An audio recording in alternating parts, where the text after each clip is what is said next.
அனுமதித்தார். ஒரு பள்ளத்தாக்கை நாம் கடந்து போகணும், ஒரு வனாந்திரத்தை நாம் கடந்து போகணும்னு கர்த்தர் அனுமதித்தார். நாம் யாரோடு கூட அதை கடந்து போகணும்?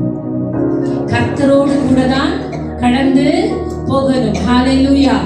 இந்த கர்த்தர் அவருடைய வார்த்தைகளை கேட்டு, அவருடைய சத்தத்தை கேட்டு, நீங்க எவ்வளவுதான் ஜெபிக்கிறவர்களாக இருந்தாலும் வனாந்தரத்தின் ஆரம்பத்திலே கர்த்தரோடு ஆரம்பித்த நீங்கள் அதை கடைசியில் கர்த்தரோடு கூட தான் முடிக்க வேண்டும். ஹல்லேலூயா.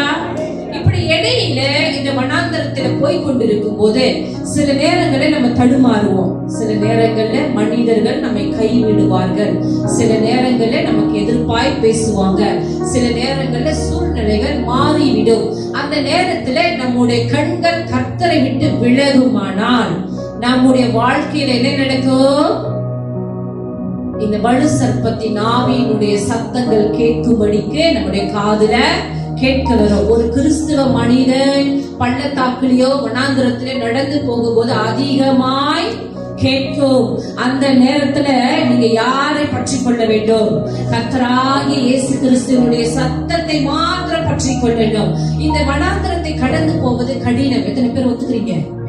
அது ஒரு முள்ளுள்ள இடம், வலிக்கும்.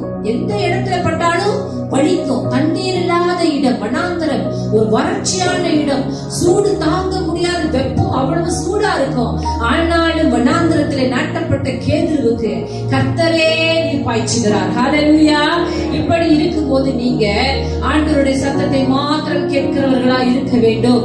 கால்கள் இடரும் போது, நீங்கள் தவறும் போது இந்த வலு சர்ப்பத்தின் ஆவி உங்கள் காதுல வந்து கேட்கும். அதனுடைய சத்தம் உங்கள் காதுகள்ல வந்து கேட்கும். என்ன தெரியுமா சொல்லும்?